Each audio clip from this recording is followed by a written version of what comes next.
Gente, nós estamos em março, que é o mês dedicado a pensar na mulher. Pelo menos é um mês oficialmente instalado para a gente refletir sobre a mulher em todos os contextos, em todas as dimensões que fazem parte da vida dela. Também março é o mês dedicado... Espera um pouquinho, deixa eu ver. De vez em quando eu vou olhar aqui para ver se eu consigo entrar, né, no YouTube. E a gente... Então, e aí, gente, nós estamos também no Março Amarelo, também dedicado à endometriose, que é uma doença essencialmente feminina. Acho que eu pesquisei sobre o homem, mas porque o homem não tem estrógeno, não tem menstruação, não tem endométrio, então, até onde eu sei, é uma doença prevalentemente, que ocorre com prevalência mesmo, totalidade na mulher. E uma doença ainda subtratada, com dificuldade de diagnóstico, apesar de termos hoje bons especialistas no tratamento da endometriose, já muitas pesquisas. É um cenário que está melhorando, mas ainda é lento. O nosso sistema público de saúde é complicado, né? As mulheres que moram em regiões mais distantes das grandes metrópoles, dos grandes centros, também têm dificuldade em ter acesso a especialistas, e o contingente de mulheres com endometriose e que sofrem muito é bastante grande. Mas eu não estou aqui para a gente falar sobre endometriose. Eu estou aqui para falarmos sobre a dor crônica e sua relação com a violência doméstica, com o abuso moral, sexual que as mulheres enfrentam, como que isso afeta as mulheres em relação à dor crônica. E a gente está o tempo todo aí ouvindo falar, todo mundo falando, e precisa falar mesmo, né? No preconceito em relação à mulher, a posição da mulher, ao espaço da mulher na sociedade, na família, no trabalho, no mundo. O machismo ainda existe uma cultura machista que é passada de pai para filho, de família. Gente, eu não sei se o YouTube vai dar certo, viu? Ainda é passado de família, sabe, para família, de pai para filho. Às vezes a mãe, que também é criada, veio de uma cultura familiar machista, acaba também passando isso para os filhos. Então o papel da mulher hoje também, que tem filhos e filhas, é muito importante em relação a ensinar, a falar sobre essa importância e esse valor da mulher como um ser atuante de grande valor em toda a sociedade e em todas as culturas. É algo que a gente precisa falar muito. E a mulher, em relação à saúde, ela também sofre muito por conta de culturas machistas, de preconceitos em relação à mulher, da misoginia, que é o ódio, a aversão ao sexo feminino, que também acaba gerando muita violência, e feminicídios, que é a causa de morte que a gente lamenta tanto hoje em muitas mulheres.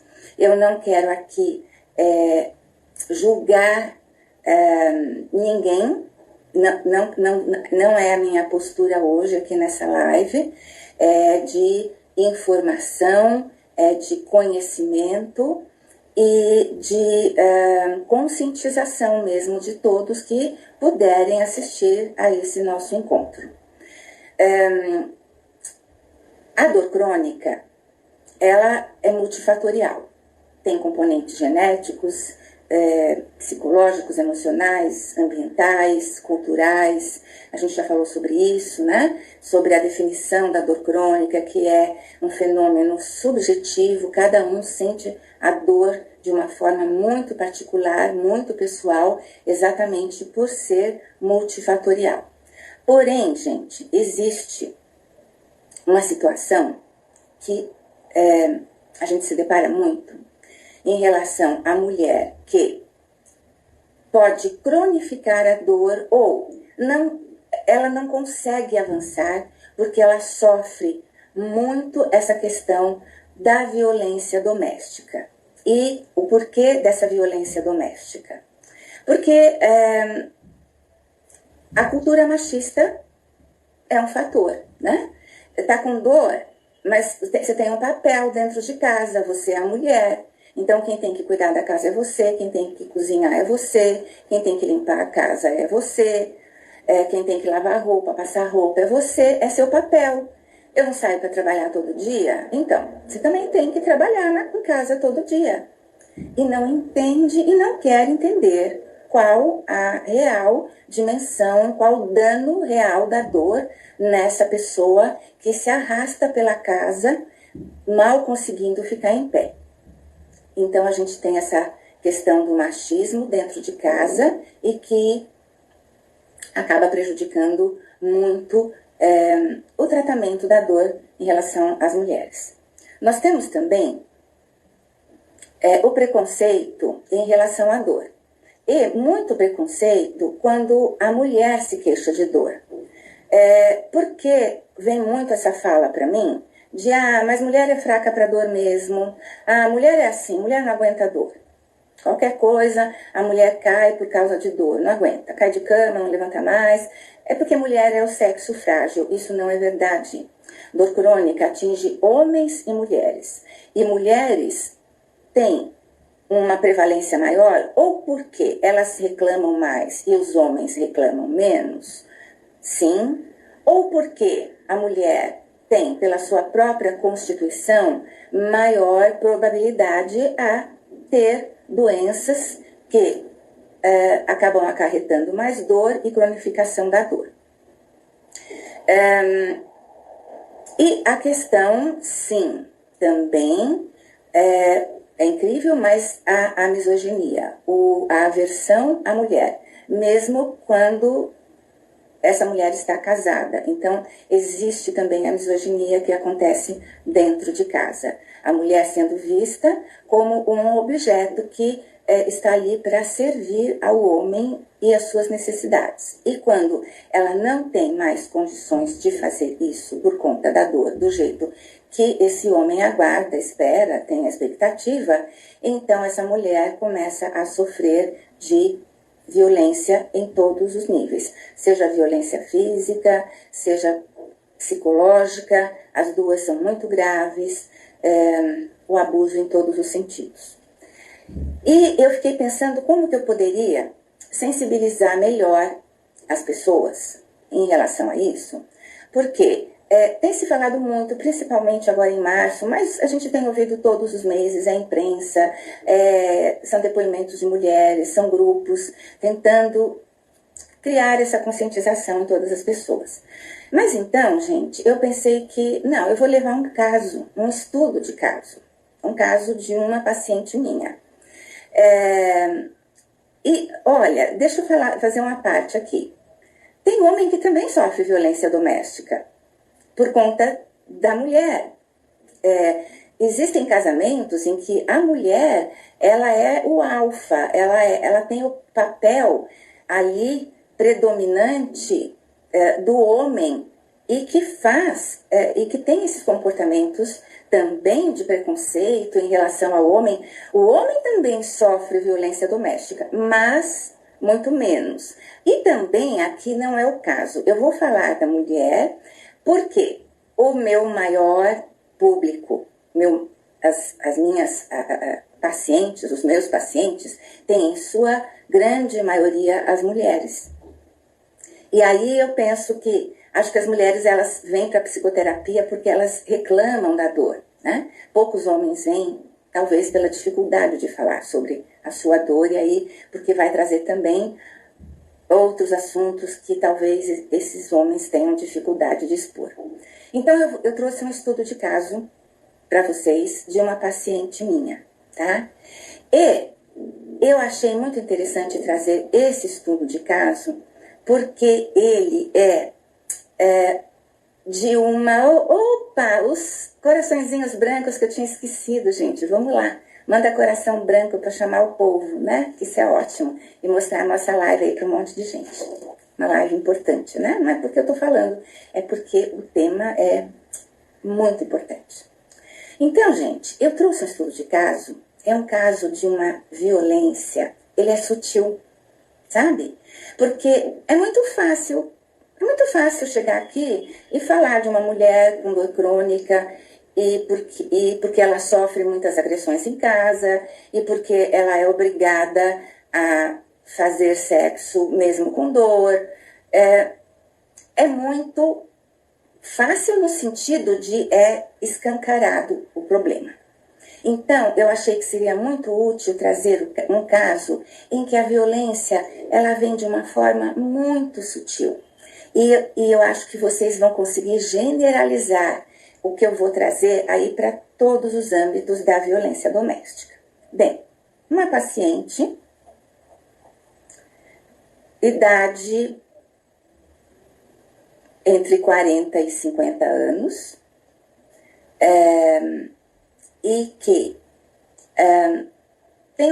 tinha um relacionamento no casamento razoável, mas que, na média, tudo bem, vai. Ele tem as dificuldades dele, mas a gente curte a vida, a gente passeia, tem uma vida social ótima, ele gosta muito de certas atividades sociais, e isso para mim é ótimo, eu gosto também, então tudo bem.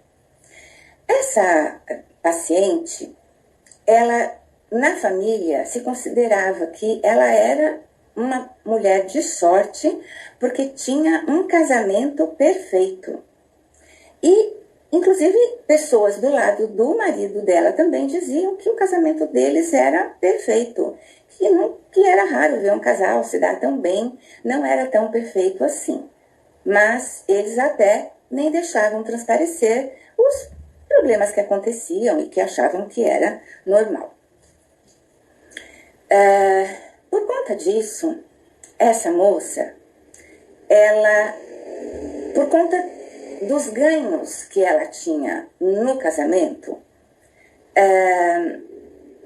ela aceitava e, na verdade, ela nem conseguia identificar que certos comportamentos do marido já eram uma violência sexual, algumas vezes, mas já basta, né?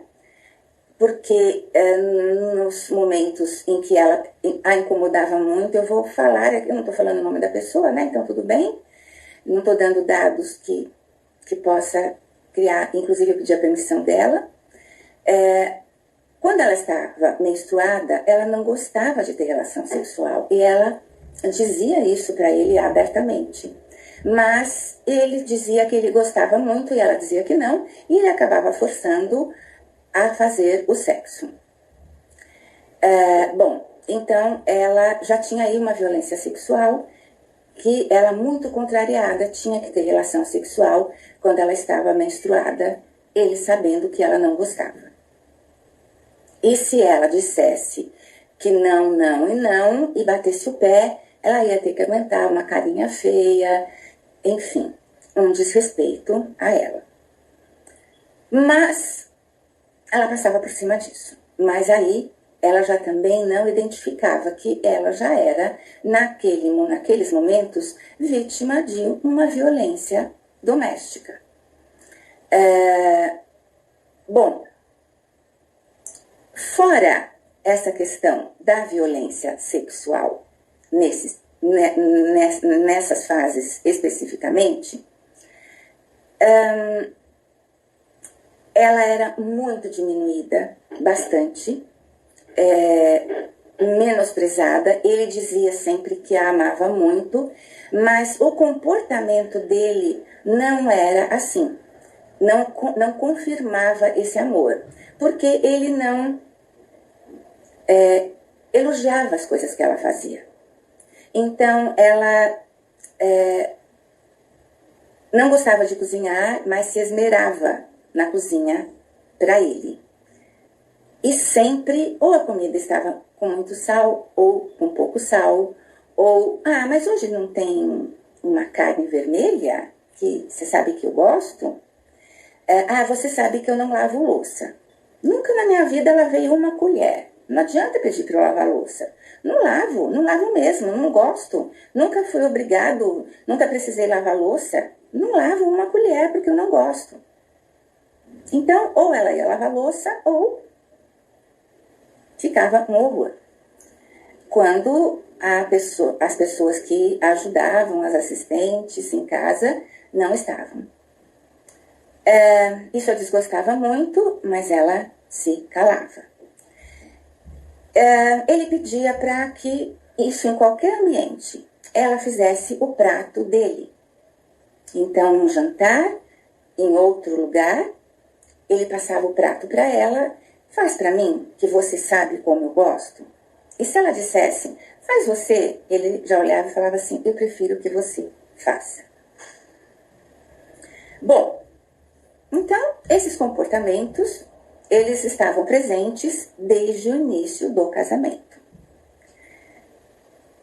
Em dado momento da vida dessa paciente, ela teve uma doença, uma infecção viral, e essa infecção viral causou uma lesão em um nervo, uma lesão neuronal nela. E uma lesão neuronal, gente, é grave pra caramba. Pode impedir essa pessoa, dependendo de onde pega, de andar. Ou a pessoa perde algum movimento de algum membro. Violência disfarçada, né, Adriana? Até que a mulher percebe, né, que não é tão disfarçada assim. Ela não sabia identificar que aquilo era uma violência. Ela dizia que o marido tinha lá, ele era uma pessoa difícil em algumas coisas. E para ela não criar problemas, já que o casamento no todo caminhava razoavelmente bem, então ela aceitava o jeito do marido, aquele jeitinho difícil dele. Não era um jeitinho difícil. Ela já era vítima de violência sexual e psicológica. E doméstica no sentido realmente um abuso, né? Faz meu prato, onde quer que nós estejamos, você, por favor, você, não é por favor, você faz o meu prato. Bom, então ela teve essa infecção viral e essa lesão em um nervo, que afetou o sistema nervoso central dela e a vida dela profissional e pessoal, familiar, porque ela ficou numa cama muito tempo. Ela estava fazendo mestrado e ela teve que interromper o mestrado, em que ela ia muito bem. E outra coisa, para ele gostou muito vaidoso, ele gostava muito de mostrar que ele tinha uma mulher culta e bonita, mas para os outros. Então, ele incentivava muito para que ela estudasse mesmo, mas ele não valorizava, não queria saber como é que estavam os estudos dela e o mestrado, não se interessava em saber do progresso dela. É porque a minha mulher, ela é muito culta e agora ela está fazendo um mestrado. Era para os outros, não era por ela. Isso tudo, gente, ela veio perceber e reconhecer depois que ela veio para terapia, que ela não tinha noção. Com o fato dela ficar acamada e muito doente, ela não podia fazer mais nada, né? Ela, na verdade, só ficava na cama. Bom, aí o que acontecia? Foi quando ela começou a se dar conta que ela era uma pessoa sozinha. Por quê? Ela tinha que ter sempre uma pessoa em casa, um assistente lá para ela, trabalhando na casa, fazendo as coisas por ela e para ela. Quando ela tinha que ir ao médico, ela ia com muita dificuldade, ele não a levou ao médico nenhuma vez. Ela precisava pedir para outras pessoas que a levassem ao médico. Ele viajava e não cancelava nenhuma viagem, pegasse sábado, domingo, durante a semana, o que fosse. A vida dele não mudou nada, absolutamente nada, por conta da doença grave que ela tinha. A vida dele continuou. Nos finais de semana, ele era um atleta e ele continuava indo praticar o esporte dele, normal, como ele sempre fez. E ela em casa. Quando ela falava para ele, escuta, você não fica aqui um pouco comigo, sábado e domingo, me fazendo companhia um pouquinho aqui na cama, a gente vendo alguma coisa juntos. É porque eu não quero te atrapalhar, você acaba reclamando depois que eu falo alto, ou que o som tá alto, ou que você quer dormir. E aí ela ficava no quarto e ele ficava na sala, levando a vida dele normal, como sempre. Ela começou a melhorar depois de um longo tratamento e ela quis voltar ao mestrado. Só que ela fazia o mestrado numa outra cidade, próxima à cidade em que ela morava. Então ela tinha que se deslocar, só que ela não conseguia dirigir. Então ela pensou, eles tinham um poder econômico, financeiro bom, e ela pensou, puxa, eu vou fazer o seguinte, eu vou alugar um espaço para mim, para eu poder ir para lá, para a cidade, quando eu precisar estar lá para continuar o mestrado e eu não perder mais tempo do que eu já perdi. E não perder prazos, enfim. Excelente estudante, realmente muito dedicada. Falou, eu vou alugar um espaço para eu ficar lá na cidade. E ela pesquisou, encontrou um lugar que se adequava para ela, que dava certo. E aí ela não precisava dirigir, tinha condição dela, na cidade, se locomover com carona ou de outras formas. E aí ela foi contar isso para ele. E ela me dizendo que ela falou assim, nós fomos jantar fora, ele quis sair para jantar, e eu falei, então tá bom, vamos assim, a gente aproveita para conversar e eu quero te contar algumas coisas. E ela foi dar essa notícia para ele muito contente, dizendo que ela podia voltar ao mestrado, porque ela tinha decidido assim, assim, assim, que para ela ia ser a única condição dela voltar a estudar e terminar o mestrado. Ele virou para ela e falou assim, o que você está me falando? Você vai sair de casa, ficar fora de casa, dormir fora de casa em outra cidade, todas as semanas, por causa do mestrado? E quanto mais ela tentava explicar, mas olha, você está vendo como eu estou? Você acha que eu consigo voltar a estudar morando em outra cidade? E ele dizia, não, isso é o que você está querendo, é um absurdo. Arruma outro jeito. Mas isso não, de jeito nenhum. Você não vai fazer isso. Ela começou a ficar desesperada, porque ela falou, não acredito. Aí ela começou a se dar conta de que ela era uma pessoa invisível na vida dele, totalmente invisível.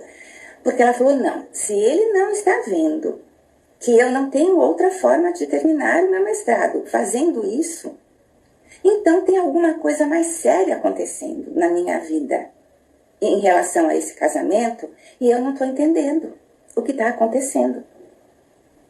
Além do que, ela já tinha uma dor crônica por conta dessa lesão instalada.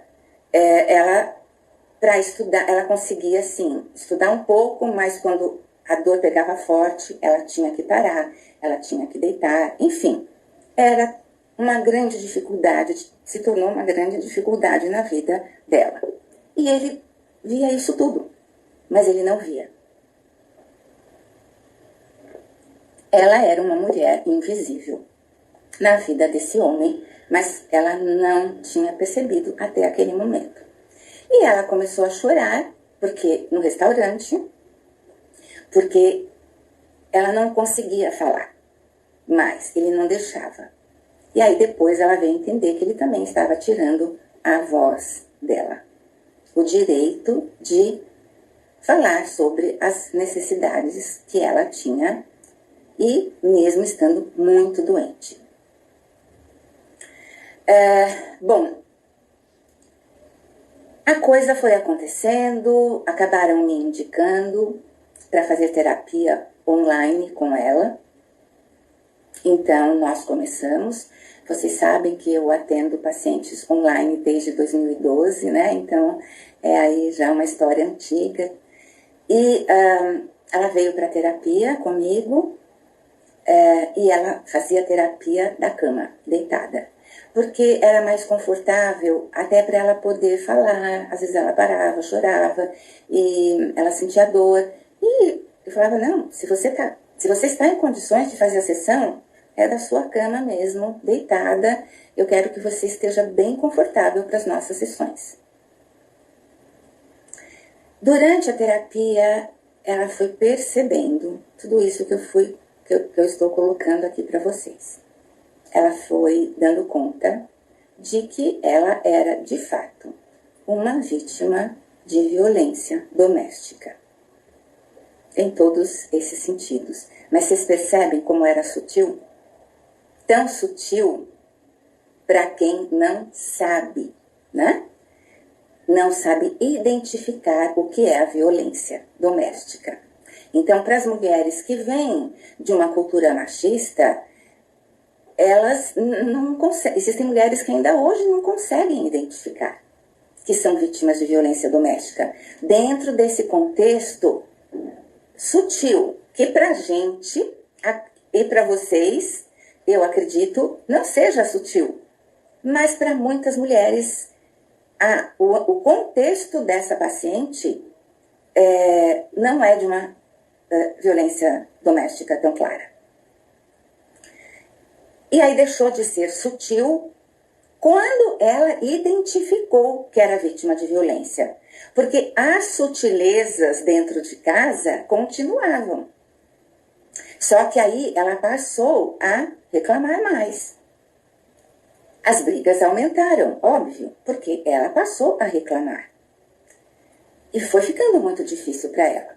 Bom, até que ela alugou, como ela queria, o espaço na outra cidade e chegou para ele e falou assim, olha, já está alugado e de tal dia é lá que eu vou estar, mas ela ainda fez o seguinte, para você não se queixar da minha ausência, eu já organizei de tal forma que nos dias em que eu estiver lá, você também pode ir dormir lá.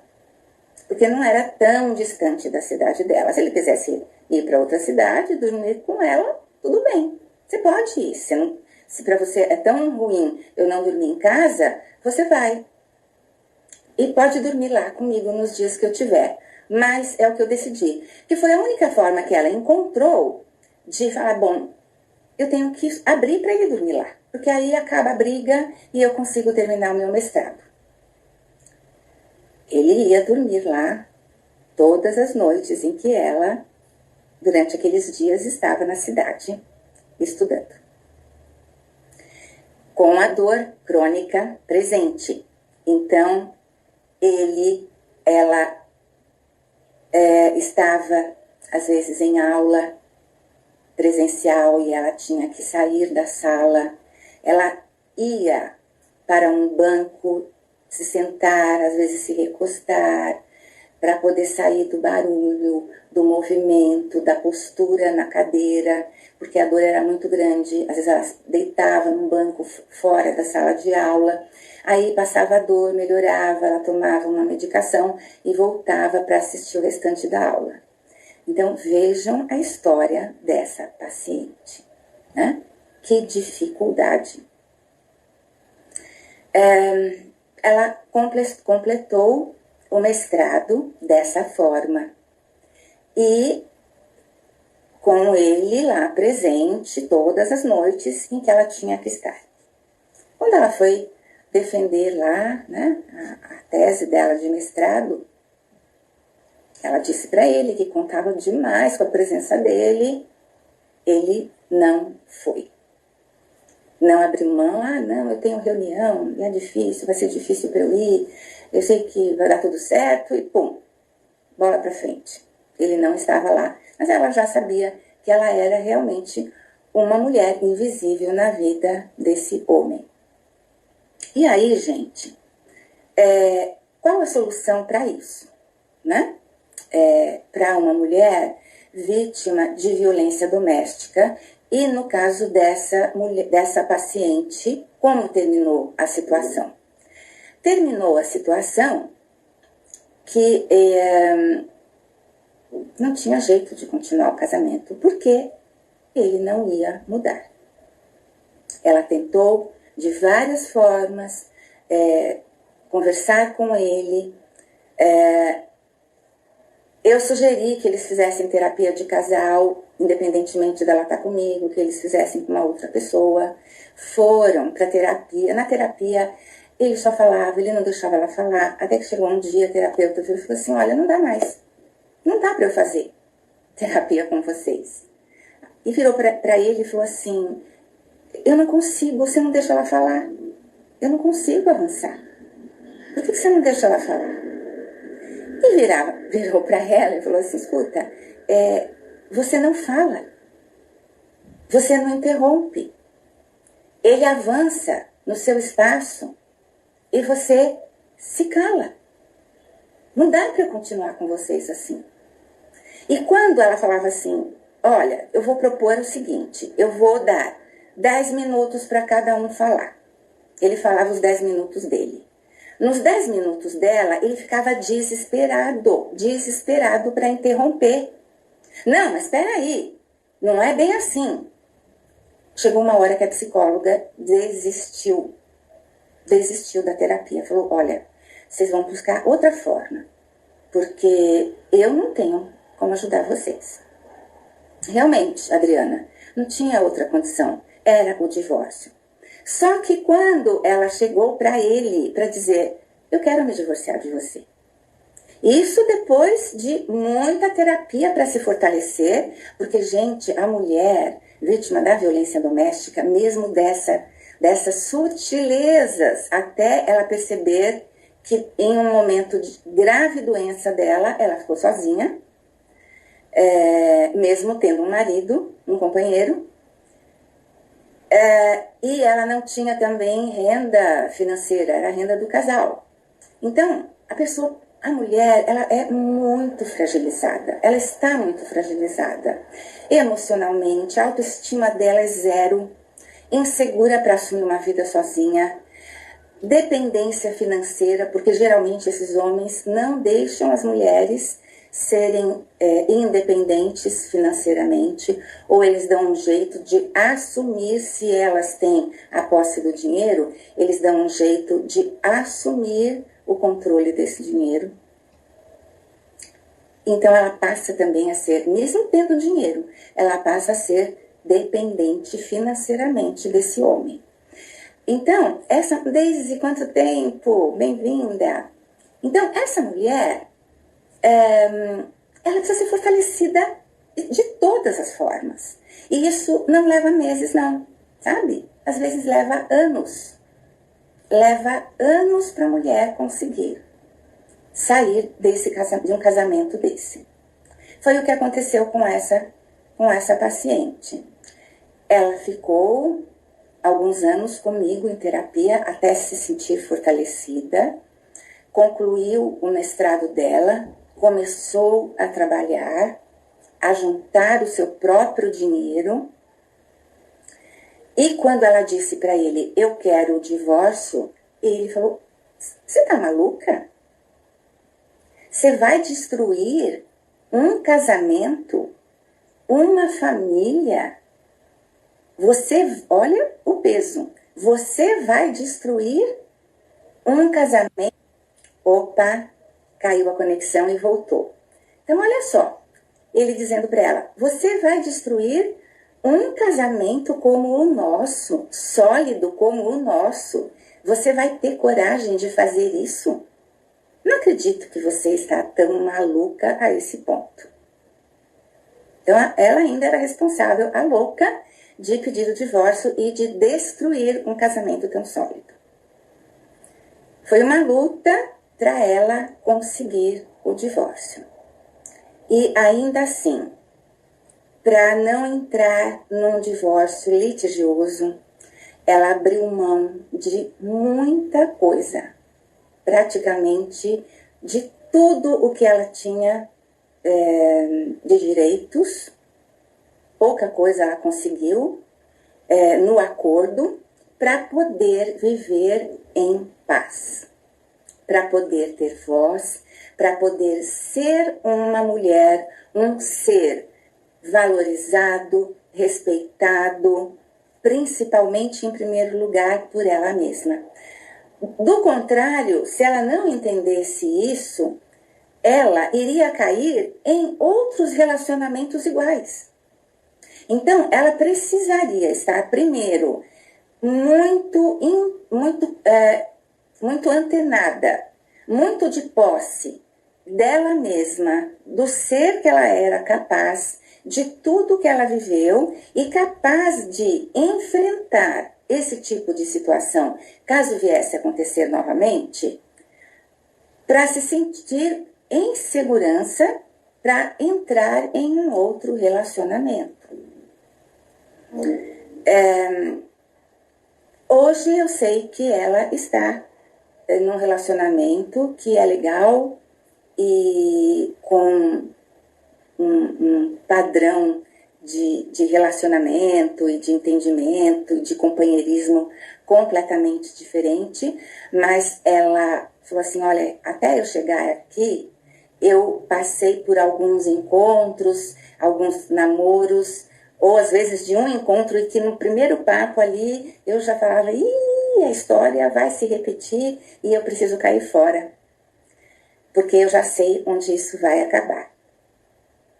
Então, pessoal, vejam que eu acho que vocês gostaram do estudo de caso que eu trouxe, porque eu acredito que eu não ia ter uma forma mais lúcida de mostrar para vocês o que é uma violência doméstica, como a Adriana disse, disfarçada, né? Ou sutil para mulheres que não conseguem identificar que essas sutilezas são machistas, são de uma misoginia, sim, também, né? O homem que vê na mulher, que faz tudo por ele, não vê essa mulher doente, né? E ele não vê essa mulher doente e não vê as necessidades dela. Isso é misoginia. Isso também é invisibilidade, é uma coisa mesmo de rancor a esse ser feminino. Será que esse homem é capaz de não ter... Oi, Aline, tudo bem, querida? Será que esse homem é capaz? Eu não sei como ele está. Mas será que ele é capaz de superar isso? Ou será que para ele só vai dar certo? Eu não sei se ele está com outra pessoa.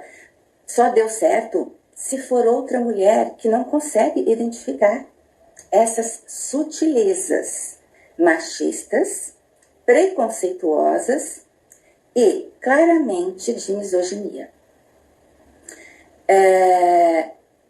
E vejam,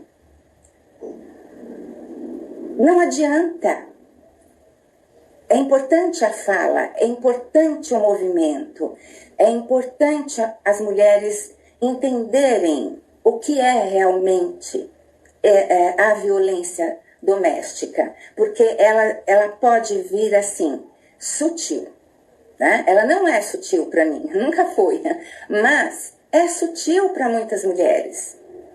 Como eu relato aqui, quem chegou no fim, a Aline, a Deise, outras pessoas, assistam o vídeo. A live vai ficar gravada para vocês entenderem esse caso. Que eu achei que foi assim, eu pensei que não tem melhor forma de eu tratar desse assunto do que trazer esse estudo de caso especificamente. E só é possível a mulher sair dessa violência entendendo essas sutilezas. Porque, como eu disse, quando a violência é deflagrada, quando esse cara, depois de 3 meses juntos ou casados, começa a ficar agressivo, começa a xingar a mulher, começa a desrespeitar a mulher em público, até um dia que ele vai e dá um tapa nela, e aí ela já começa a apanhar, né? Ou você cala ou você apanha de novo. Aí é fácil, o que eu digo assim, ela falar assim, nossa, eu tô apanhando do meu marido, eu sou vítima de violência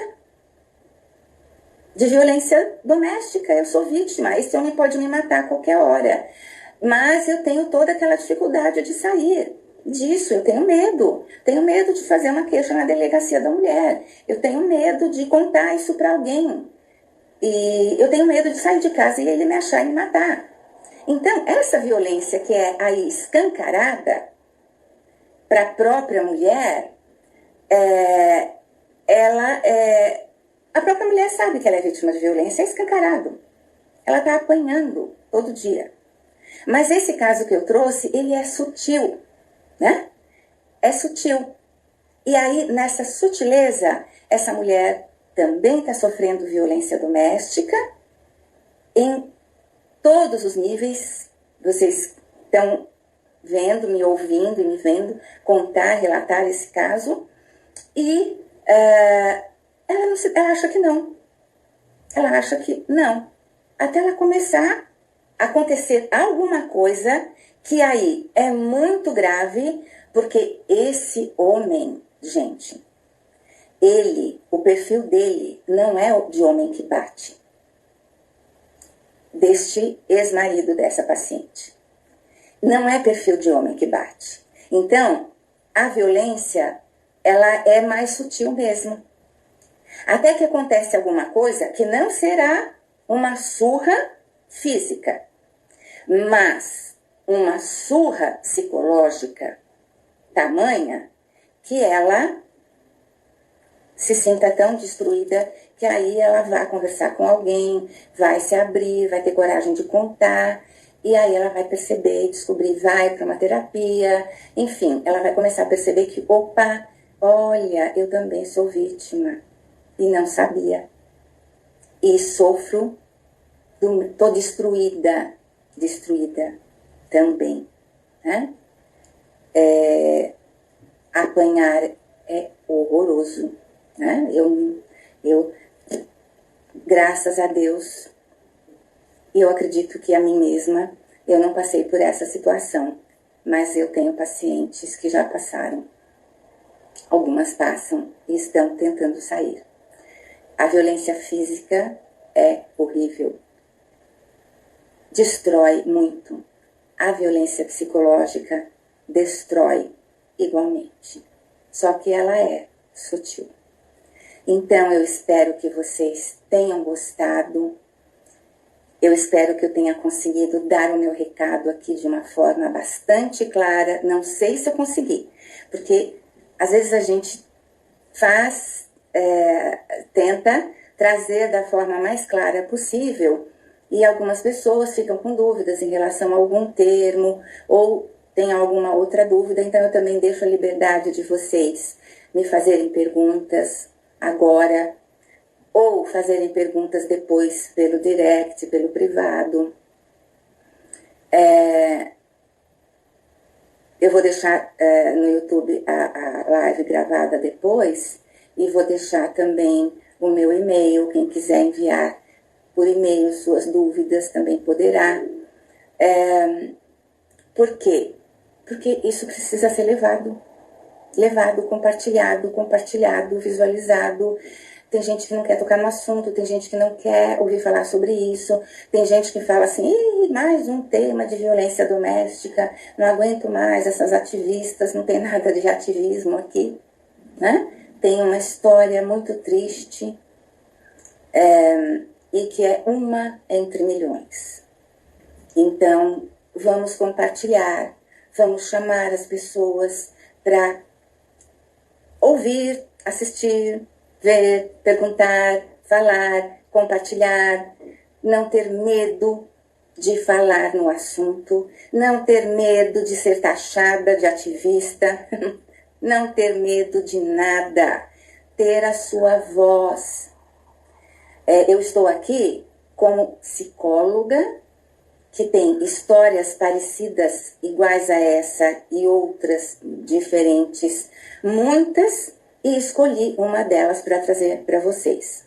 Porque eu não quero ver mais mulheres sofrendo tanto por conta dessa condição em que elas são colocadas. Mais uma vez, existem homens que sofrem violência doméstica? Existem, sim, tá? Mas eu estou trazendo aqui uma história de mulher. Eu acredito mesmo que a maioria seja mulher, porque a mulher, ela pela sua própria condição, ela acaba sendo uma presa mais fácil para a violência. Pois é, Daisy. A Daisy está dizendo, eu nunca aceitei desrespeito de marido. Acho impossível que exista mulher assim. Então, Daisy, a hora que você for assistir o vídeo do começo e a história que você pegou já, eu acho que ela é bem mais para frente, você vai ver que existe, como essa minha paciente, muitas.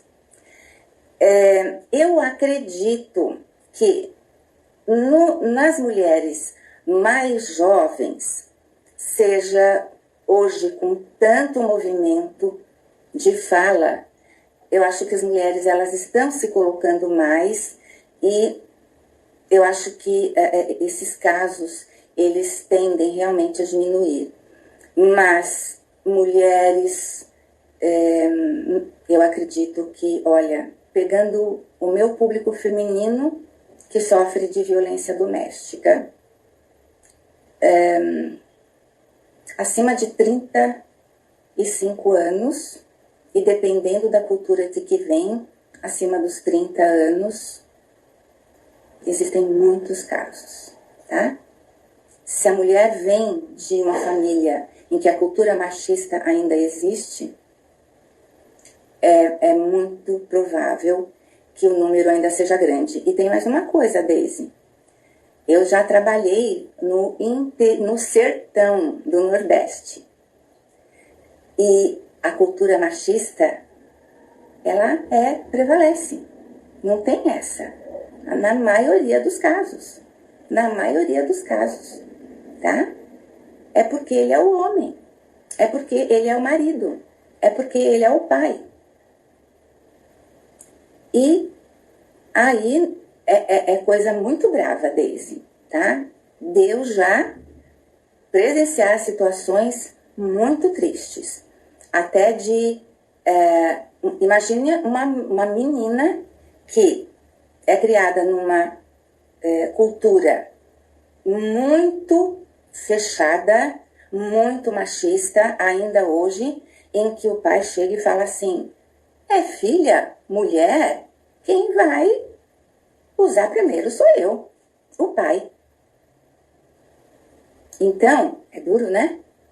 É duro, mas isso existe aqui no Brasil. Então, pessoal, a coisa é mais lá pro fundo do que parece, tá? Porque uma menina que ouve e que vem dessa família de que é minha filha, primeiro o homem que vai usar essa mulher sou eu, imagina que vai ser outro. Então, Silvia Regina, bem-vinda. Assiste, a live já está terminando. Então, querida, assiste essa live do começo, que eu trouxe um estudo de caso, que eu acredito que é muito esclarecedor. E eu gostaria que muita gente, muitas mulheres pudessem assistir a essa live que vai ficar gravada. Então, complexo, né, Adriana? Você entende? Essa menina, o que ela vai pensar? Quem é que ela vai escolher? Essa mulher, ela vai ser uma mulher forte para ter um casamento, escolher um companheiro que não seja tão machista quanto o pai? Pode ser que a vida encaminhe essa moça, né, para caminhos que a obriguem a se fortalecer e não repetir essa história que ela traz da vida familiar dela. Muitas meninas vivem essa realidade. Então, a coisa é muito triste, tá bom? Trauma para toda a vida, Adriana, sabe? Para toda a vida. Só que, olha, eu vou te dizer uma coisa. E aí, eu vou me permitir dizer o seguinte. Deus é tão perfeito, Deus é tão bom, que Ele coloca dentro da gente algo muito especial, que é uma capacidade de se reconstruir. Muitas mulheres que passaram por traumas terríveis, elas encontram forças para se reconstruir. E eu aí me coloco, me permito dizer, Deus vai abrindo caminhos para essas mulheres, dizendo, olha minha filha, vai seguindo por aqui, que você vai achar que nesse caminho, ou por esses caminhos, pessoas que vão te ajudar a ressignificar, a se transformar, a se fortalecer, a ser uma mulher que merece tudo o que você merece ser, como uma filha de Deus merece ser respeitada, valorizada.